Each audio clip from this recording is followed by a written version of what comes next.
AP budget చూస్తే లక్షల కోట్లు, కానీ విద్యార్థులకు చేసేదేమో నిల్లు. విద్యార్థుల జీవితాలతో ఈ కూటమి ప్రభుత్వం ఆటలాడుకుంటా ఉంది. గత 6 క్వార్టర్లు అంటే 2 అకాడమిక్ ఇయర్స్కి ఫీజు బకాయిలు ఉన్నత విద్యలో విద్యార్థులకు ఇవ్వాల్సి ఉంది.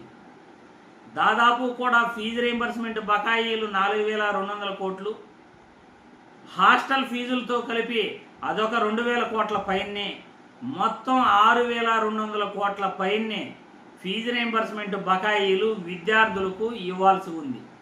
అటు కళాశాలల యాజమాన్యాలు ఫీజు రీయింబర్స్మెంట్ బకాయిలు పడక మేము ఇక ఆగలేము, కోర్టులకైనా వెళ్తాము అని వాళ్ళు డిసైడ్ అయ్యారు. ఇటు విద్యార్థులు మా సర్టిఫికేట్లు మాకు ఇవ్వలేదు, హాల్ టికెట్లు కావాలన్నా ప్రైవేట్ కళాశాలల యాజమాన్యాల దగ్గరికి వెళ్తే మమ్మల్ని ఫీజు కట్టమని ఇబ్బంది పెడుతున్నారు అని ఆ విద్యార్థులు వాళ్ళ గోడు వెళ్ళబోసుకుంటున్నారు. కానీ ఈ కూటమి ప్రభుత్వానికి మాత్రం విద్యార్థుల యొక్క బాగోగులు, విద్యార్థుల యొక్క జీవితాలు వాళ్ళకి బాగుపడాలని కానీ, విద్యార్థులను బాధల నుండి తప్పించాలని కానీ ఈ కూటమి ప్రభుత్వానికి అస్సలు లేదు. మేము అది చేసేసాము, ఇది చేసేసాము అని గొప్పలు చెప్పుకుంటారు. సూపర్ 6 హామీలన్నీ ఇచ్చేసాము అని కూడా ఇవ్వకనే వీళ్ళు తండోరా వేసుకుంటారు. కానీ విద్యార్థులకు ఏమైనా చేశారా అంటే ఏమీ చేసింది నిల్లు. ఈరోజు ఉన్నత విద్యలో అటు ఇంజనీరింగ్ కళాశాలలకు, ఎంబీబీఎస్ కళాశాలలో చదివే విద్యార్థులకు, డిగ్రీ చదివే విద్యార్థులు ఎవరికి కూడా ఫీజు రీయింబర్స్మెంట్ బకాయిలు ఇప్పటివరకు పడలేదు.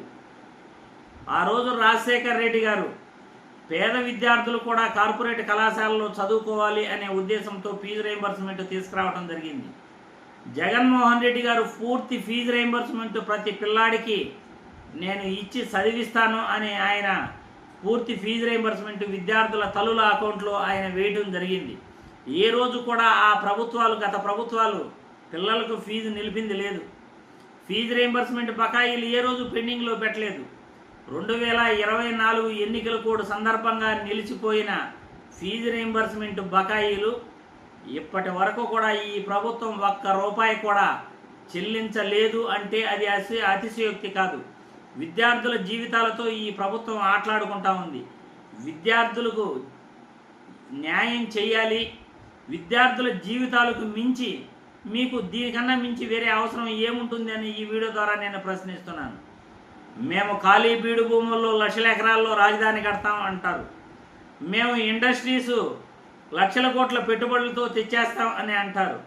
కానీ విద్యార్థులకు విద్య కూడా మీరు అందించకపోతే మీరు ఏం పెట్టుబడులు తెచ్చినట్టు, ఏం రాజధానులు కట్టినట్టు?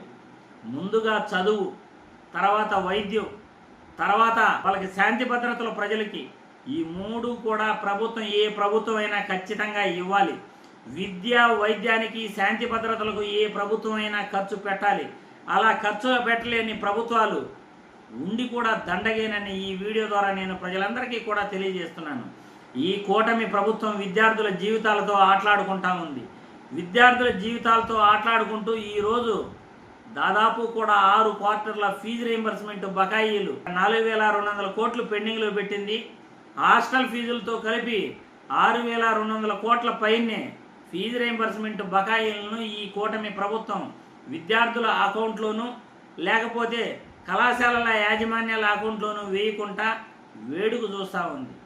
విద్యార్థులు ఎంత బాధపడుతున్నారో, ఎన్ని అవస్థలు పడుతున్నారో, కళాశాలల యాజమాన్యాలు కూడా అంతే బాధపడుతున్నాయి.